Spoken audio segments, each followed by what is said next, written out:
Čau lidi. Takže vítejte u Minecraftu s Jakerem.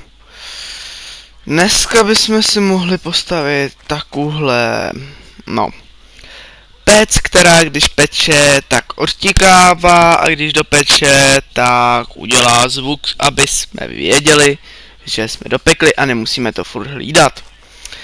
Je to hezká věcička.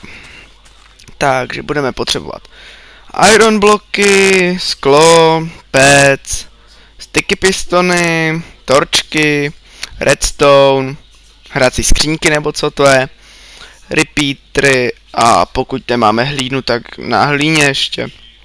Takže dáme si pec, tady dáme sklo, tady musí být hlína. No, teď nemusím dát, protože ji tam mám.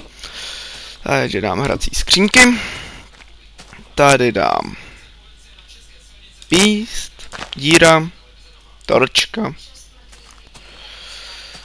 Takže tady dáme iron. Tak, to je všechno ironem. Víc už toho nebude ironem. Tak, no vlastně bude ještě. Takhle, dáme redstone. Tady je repeater. Dál. Zase redstone. Redstone. Ne.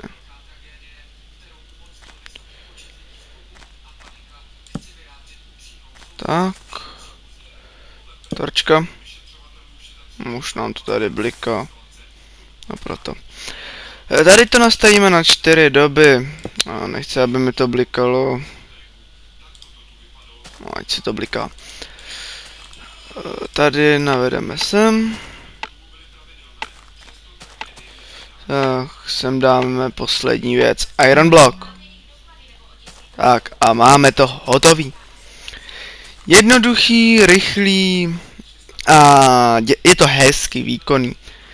Teď sem dáme třeba dřevo. Jak vidíte, myslím, že to nemůžete slyšet, ale jak vidíte, v klidu peče, dokud to nedopeče a jakmile to dodělám, tak se ozve druhej a skončí to. To bylo ono. Takže děkuju za pozornost. Pokud se vám toto video líbilo, dejte like. Pokud ne, tak hold, můžete dát dislike, ale nemusíte. Dejte odběr, pokud chcete a těším se na vás u dalšího videa. Tak čau.